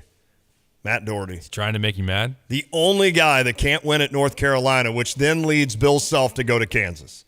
How do you not win at North Carolina? Well, they're not doing it now, though. We don't have enough time. They're on the bubble right now. Then he threw out the Devin Dubnyk. I don't know who that is. He was a goalie for the Minnesota squad when we were down on the ice for a Blues playoff game, and I decided to change Dubnyk into something else that I yelled at him all night. And finally the usher came down and said, "You need to relax." And Dubnyk won the game. He never did look back at me, though. I know. I kept saying, I'm like, I know you hear me. I know you hear me. Cliff's picking fights. All right. Me against a hockey player. Fight. What do you think? One punch. Done. Yeah. I got Illinois. Would you help him up, though? No. Oh, wait. I would be knocked out. I was kidding. Oh, yeah, I was going to say, I would be like, I'll take Illinois 76, Northwestern 69. Pull away with some late free throws. Kyle? I think it's going to be an ugly one. Ooh. Two good defensive teams. I think the boo-booey trend against Illinois continues. Let's He go. has an off night. Illinois 63, Northwestern 58. Ooh, really low score. Man. Take the under if you can. It's like a Class 1A regional game. Man. I am making it 3 for 3. Illinois gets it done tonight at home. Let's go. I do, again, I don't know for sure, but I think Shannon might play. Okay. Illinois 72, Northwestern 66. I think you're being coy. I don't know. We'll see. Okay. 8 p.m. tip. Yeah. Stay up late. Let me know how the second half goes. I'll be walking out of State Farm at midnight. All right, we're out. Everybody enjoy their night. If you're just tuning in off of work, we're going to have the replay of the first hour coming up next. See you later. This is The Drive.